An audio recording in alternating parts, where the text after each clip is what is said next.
જ્યારે હું કોલેજમાં જોડાયો ત્યારે હું એકદમ નવો હતો. એક દિવસ હું વર્ગમાંથી ભણાવીને બહાર નીકળ્યો. ત્યાં જ એક સુંદર યુવતી જે એ જ વર્ગમાં ભણાવવા આવી રહી હતી સામેથી આવી રહી હતી. અચાનક અમે એકબીજા સાથે અથડાઈ ગયા અને તે લગભગ પડી જવાની હતી, પણ તે જ પળે મેં તેને પકડી લીધી. ત્યારે અમારી આંખો મોઈ. તે દેખાવમાં ખૂબ જ સુંદર હતી. લાંબા ઘટ કાળા વાળ, ગોરી રંગત અને કાજલ જેવી આંખો. તેને જોતા જ જોઈ રહેવાનું જ મન થઈ જાય. તો નમસ્તે દોસ્તો, મારું નામ અજય છે. હું એક શિક્ષક છું. હું ખૂબ ગરીબ પરિવારમાંથી આવું છું. ઘરની હાલત ખૂબ ખરાબ હતી. મારા માતા પિતાએ બીજાના ખેતરમાં મજૂરી કરીને મને ભણાવ્યો. મેં પણ ખૂબ મહેનતથી અભ્યાસ કર્યો. એક ઇંગ્લિશ મીડિયમ સ્કૂલમાં મેં નોકરી માટે અરજી કરી. થોડા દિવસો બાદ મને તેનો ઈમેલ આવ્યો. તેમણે મને ઇન્ટરવ્યૂ માટે બોલાવ્યો હતો. હું એક ગામડામાં રહેતો હતો અને તે સ્કૂલ મારા ઘરથી લગભગ 15-20 કિલોમીટર દૂર શહેરમાં હતી. તે દિવસે સવારે હું સ્કૂલના ગેટ ઉપર પહોંચ્યો. ગેટ ખુલ્લું હતું, પણ ત્યાં કોઈ નહોતું. હું પ્રિન્સિપાલની ઓફિસ શોધી રહ્યો હતો. ત્યાં જ અચાનક એક સુંદર યુવતી મને દેખાય. તેણે ગુલાબી રંગની સાડી પહેરી હતી. કદાચ તે પણ શિક્ષિકા હશે. મેં મારા જીવનમાં આટલી સુંદર યુવતી ક્યારેય નહોતી જોઈ. ફિલ્મોમાં જેવું રૂપ હોય એવું તેનું રૂપ હતું. હું તેને એક ટક જોતો જ રહ્યો. અચાનક તેણે પૂછ્યું, કોને મળવું છે? ત્યારે મને હોશ આવ્યો. મેં કહ્યું, મારે પ્રિન્સિપાલને મળવું છે. મને ઇન્ટરવ્યૂ માટે બોલાવવામાં આવ્યો છે. તેણે મારી સામે જોયું, એક સ્મિત આપ્યું અને કહ્યું, ચાલો મારી પાછળ આવો. હું તેની પાછળ ચાલવા લાગ્યો. ચાલતા ચાલતા અમે પ્રિન્સિપાલની ઓફિસે પહોંચ્યા. તે અંદર ગઈ અને પ્રિન્સિપાલને કહ્યું, એક સર આવ્યા છે તમને મળવા માટે. એટલું કહીને તે બહાર આવી અને મને કહ્યું, જાઓ પ્રિન્સિપાલને મળો. મેં તેને થેન્ક યુ કહ્યું. તેણે મારે સામે જોઈને સ્મિત આપ્યું અને ચાલી ગઈ. પછી હું અંદર ગયો, પ્રિન્સિપાલને મળ્યો. મારું ભણતર સારું હતું અને તેમને ઇંગ્લિશ શિક્ષકની જરૂર હતી. આથી મારી પસંદગી થઈ ગઈ. પગાર પણ સારો નક્કી થયો. હું ઓફિસમાંથી બહાર નીકળ્યો અને આસપાસ જોયું કે કદાચ તે મેડમ દેખાય, પણ તે ક્યાંય દેખાય નહીં. મને એક અઠવાડિયા બાદ સ્કૂલમાં જોડાવાનું કહેવામાં આવ્યું. પછી સાંજે હું ઘરે ગયો, પણ તે સુંદર મેડમનો ચહેરો મારી આંખો સામેથી હટતો નહોતો. હું સતત વિચારતો રહ્યો, તેનું નામ શું હશે? તે કયો વિષય ભણાવતી હશે? તેના લગ્ન થયા હશે? આવા અનેક સવાલો મારા મનમાં ઘૂમતા હતા. જોતજોતામાં એક અઠવાડિયું પસાર થઈ ગયું અને હું આખરે સ્કૂલમાં જોડાયો. તે દિવસે પ્રિન્સિપાલે તમામ શિક્ષકોને એક રૂમમાં બોલાવ્યા અને મારો પરિચય કરાવ્યો. ત્યારે મને ખબર પડી કે તે સુંદર મેડમનું નામ કામિની છે.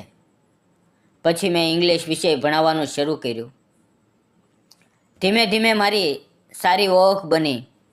લંચ બ્રેકમાં અમે બધા એકસાથે બેસીને જમતા અને ત્યારે બધા સાથે વાતો થતી. હું ચોરી ચૂપીથી કામિનીને જોતો રહેતો. સ્કૂલમાં થોડા દિવસો બાદ સ્કૂલમાં પ્રોગ્રામ હતો. તેથી વિદ્યાર્થીઓ માટે ગીતો, નાટકો વગેરે તૈયાર કરવાનું શરૂ થયું.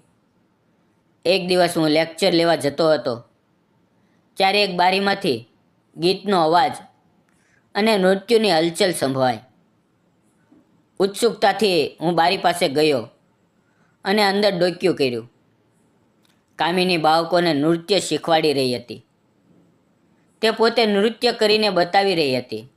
તેનું નૃત્ય જોઈને હું ખરેખર પાગલ થઈ ગયો. તે ખૂબ સુંદર રીતે નૃત્ય કરી રહી હતી. મને તેના પર વધુ ને વધુ પ્રેમ થઈ ગયો. હું બારી પાસેથી ચૂપચાપ તેને જોતો રહ્યો. તે નૃત્ય કરી રહી હતી અને અચાનક તેનું ધ્યાન બારી તરફ ગયું, જ્યાં હું ઊભો હતો. તેણે મને જોયો અને નૃત્ય કરવાનું બંધ કરી દીધું. આ જોઈને મને સમજાયું નહીં કે મારે શું કરવું. તેણે મને જોઈ લીધો હતો. હું ઝડપથી મારા વર્ગમાં ગયો અને વિદ્યાર્થીઓને ભણાવવા લાગ્યો. હું જે કરી રહ્યો હતો તે ખોટું હતું, પણ સાચું કહું તો પ્રેમ ક્યારેય કહીને કે નક્કી કરીને નથી થતો. તે આપોઆપ થઈ જાય છે અને મારા કિસ્સામાં પણ એવું જ થયું. મને તેની સાથે સાચો પ્રેમ થઈ ગયો હતો અને તે પણ દિલથી. પણ જ્યારે મેં તેને નૃત્ય કરતી જોઈ ત્યારથી તેણે મારી સાથે વાત કરવાનું બંધ કરી દીધું. મને ખૂબ ખરાબ લાગતું હતું. મારા દિલને ખૂબ ચૂભતું હતું. આખરે મેં નક્કી કર્યું કે મારે તેને બધું સ્પષ્ટ રીતે કહી દેવું જોઈએ. એક દિવસ સ્કૂલ પૂરી થયા બાદ કામિની ચાલીને બસ સ્ટોપ તરફ જઈ રહી હતી. હું બાઇક પર તેની પાછળ ગયો. મેં બાઇક રોકી અને કહ્યું, કામિની મેડમ, મારે તમારી સાથે થોડી વાત કરવી છે. તે કંઈ બોલ્યા વગર આગળ ચાલવા લાગી. મેં ફરીથી થોડે આગળ જઈને કહ્યું, પ્લીઝ, મારે ફક્ત થોડી વાત કરવી છે. ત્યારે તે ઊભી રહી. રસ્તાની એક બાજુએ આવી. નજીકમાં એક હોટલ હતી. મેં કહ્યું, ચાલો હોટલમાં બેસીને વાત કરીએ. તે કંઈ પણ બોલ્યા વગર મારી સાથે હોટલમાં ગઈ. હોટલમાં જઈને મેં 2 ચા મંગાવી, પણ તે ચૂપ હતી, કંઈ બોલતી નહોતી. મને તેના ચહેરા પર નારાજગી સ્પષ્ટ દેખાતી હતી. તે મારી સામે જોવાનું પણ ટાળી રહી હતી.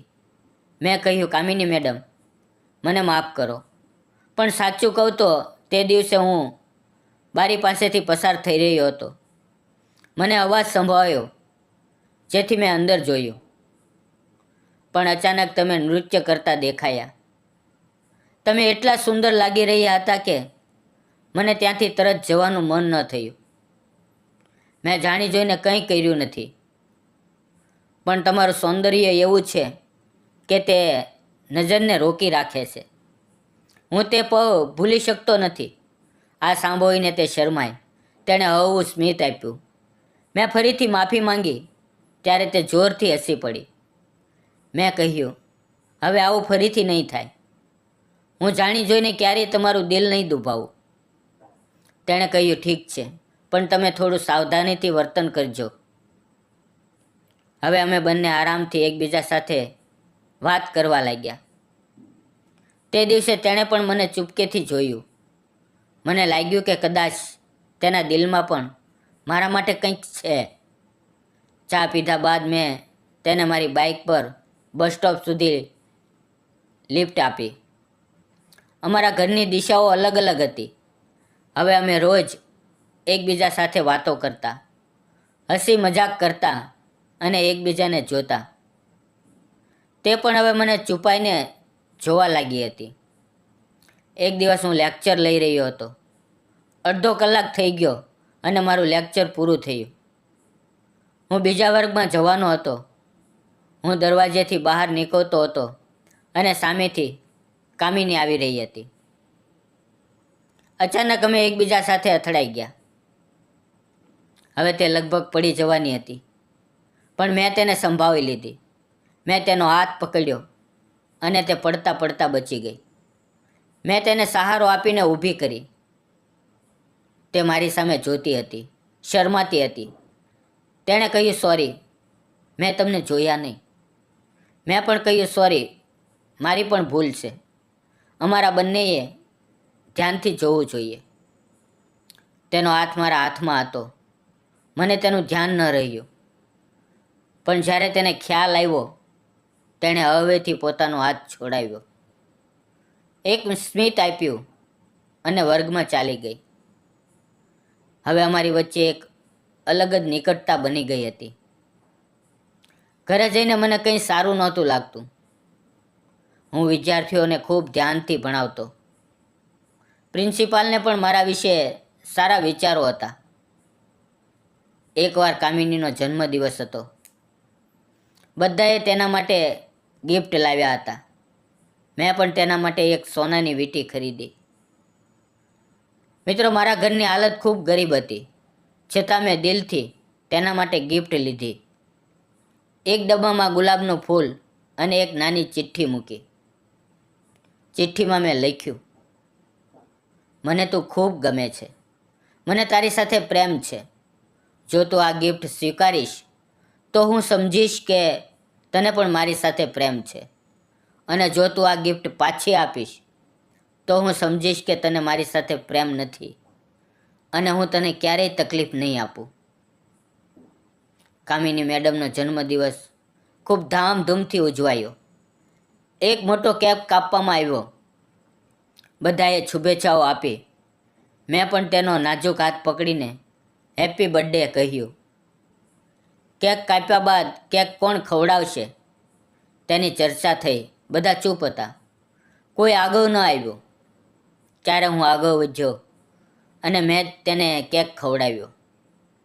તે મારી સામે જોતી હતી. અમારી આંખોમાં હોય તે પવે કંઈક જાદુ જેવું લાગ્યું. બધાએ કેક ખાધો, ચોકલેટ વહેંચાય અને ખૂબ મજા કરી. મેં પણ એક ડબ્બામાં ગિફ્ટ પેક કરીને આપી. તેમાં ચિઠ્ઠી હતી. ગિફ્ટ આપ્યા બાદ કામિનીએ થેન્ક યુ કહ્યું. તે ગિફ્ટ ખોલવા લાગી. પણ મેં કહ્યું, અત્યારે ગિફ્ટ ન ખોલો, ઘરે જઈને ખોલજો. સાંજે હું ઘરે ગયો. હું વિચારમાં ડૂબેલો હતો. કામિની મારી ગિફ્ટ સ્વીકારશે કે નહીં? તેને મારું પ્રેમપત્ર ગમશે કે નહીં? શું કરું? કંઈ સમજાતું નહોતું. આખી રાત મને ઊંઘ ન આવી. સવારે થોડીવાર માટે ઝોકું આવ્યું. બીજા દિવસે હું સ્કૂલે ગયો. કામિનીના ચહેરા પર સ્મિત નહોતું. તે મારી સામે જોતી પણ નહોતી. મને લાગ્યું કે કદાચ તેને મારી ગિફ્ટ ગમી નથી. કદાચ તેને મારું પ્રપોઝલ સ્વીકાર્યું નથી.